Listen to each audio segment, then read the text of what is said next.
Well, I can tell it best by telling you a story. The year was 1933. Roosevelt was elected. I had been in this country for 11 years. I never really wanted to go back to Barbados. My parents came up in that year, and they pleaded with me to come to Barbados and join the family, become a member of the family. And I declined. I said no. I saw them off at the boat, and strangely enough, as they sailed, and they were on the deck, and I waved goodbye to them, a peculiar feeling came over me. And I had a desire that I never had in 11 years, to go to Barbados. I had just said goodbye to them and said no to their request. They would have paid all expenses and brought me back, and everything would have been perfect. Then from the boat, I went to my old friend Abdullah. He was born, so I am told, in Ethiopia. He was a black man, raised in the Jewish faith, but really understood Christianity as few men that I ever met understood it. He understood the law, not the promise. He understood the law. So I went to him and I told him the feeling that came over me, that I wanted to go to Barbados. I just waved at my parents, and a peculiar feeling possessed me. And he said to me, "You are in Barbados." Well, that did not make sense to me. I'm standing in his place on 72nd Street off Central Park West. That's where he lived.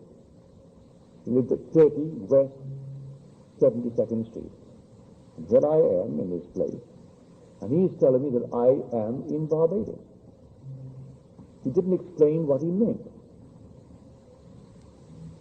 So, as the days went by, I said to him, "Ab, I am no nearer to Barbados than I was when I spoke to you." And he said to me, "If you are in Barbados, you cannot discuss the means of getting to Barbados. You must actually live in Barbados in your imagination as though you were there, just as if, and view the world from Barbados. If you sleep in Barbados and view the world from Barbados, the means will appear and you will go to Barbados. But as far as I am concerned, you are already in Barbados, because you desired it that intensity. All you have to do is simply to enter it. And you enter it now in New York City, even though that's 2,000 miles across water, and you aren't going to walk across water, but you enter Barbados and view the world from it. If you see the world from Barbados, then you have to be in Barbados." He did not explain to me then, but I learned later, that man being all imagination, man is wherever he is in imagination. And imagination is the God in man, that is the eternal body of the Lord Jesus Christ. And all things are possible to him. And by him all things were made, and without him was not anything made that was made. That what is now proven was once only imagined. These things I did not know then. He simply talked in the overall picture. But I did my best, and I stepped mentally in Barbados, in my mother's home. I looked at the world and saw it from Barbados. I saw New York City 2,000 miles to the north of it, the northwest. For we are on a certain latitude, 13 north, New York is 42 north. We are the 59th longitude, New York is the 74th. So I thought northwest, as I could imagine it. I heard the tropical noises. We call this land tropical. It really isn't tropical in the really true sense of the word. When you go into the tropics, it's something entirely different. I was born in the tropics, almost on the equator. It's an entirely different odor. Sunsets go like this. You look at the sun, and the sun disappears suddenly. A ball of red light becomes green. You're looking at the sun, and suddenly, in a matter of a split second, you're seeing a green sun. You're seeing the complement of red. So we have no twilight in Barbados. The sun goes down rapidly from a red ball to a green ball, and you're seeing a green ball. So the whole atmosphere differs. Well, I put myself into that and felt that my mother and father were in their room, and that my brothers, those who were not yet married, were in the house of a huge, big, old home of ours. And there I slept. This was now late October. When it came to the end of November, I said to Ab, I am no nearer Barbados. He said, you are in Barbados. Then he turned his back on me, walked towards his bedroom, and slammed the door, which was not an invitation to follow him. If you understood Ab, he was teaching me a lesson. The lesson of faith. No power in the world could interfere with my journey to Barbados. This is now late November. The last ship out of New York City, sailing for Barbados, was the 6th of December.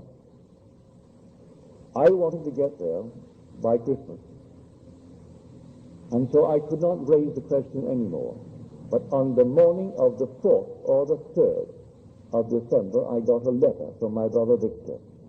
I did not ask him or any member of my family to bring me to Barbados. He wrote a letter, and he justified the content in this manner. He said, we are, you know, a large family, 9 brothers and a sister. We have never been united around our Christmas table at Christmas since we were a family.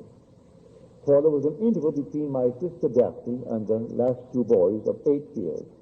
By that time, my oldest brother had left for Demerara in British Guiana. And by then, when he came back, my brother Lawrence went off to McGill to study medicine. And we were always moving around. But this time, everyone was present but yours truly. And he said, I'm enclosing a small little draft, $50. But in 1933, when there were 17.5 million unemployed, and we didn't have 204 million citizens, we only had 120-odd million. It was an enormous thing. If you're not old enough to know it, may I tell you, it was really a horror. Well, I was numbered among the unemployed. And so he knew that I could come if the terms were there, that I had my passage paid. So he enclosed a $50 draft to buy a suit. Well, you could buy a suit in those days for $12, $10. You could buy a pair of shoes, McCann shoes, for $3. And so I went down to the steamship company, because in the letter he said, I've notified the company to issue a ticket. And then the little $50, you buy what you need for the trip, and then sign the chips. And when the ship comes in, I'll meet the ship and pay all the things that you have incurred, all the debt. So I went down to the ship. They said to me, I'm sorry, Mr. Goddard, but we do not have a first-class passage for you. We can accommodate you third class. You have the first-class accommodation for meals, and you can have all the other areas of the first class. But for sleeping, you have to go to the third class. I said, perfectly all right with me, I'll take it. I went back to Abdullah, and I told him. You know what he did? When I said, I am going third class to Barbados, but I have the accommodation with the first for the daylight hours.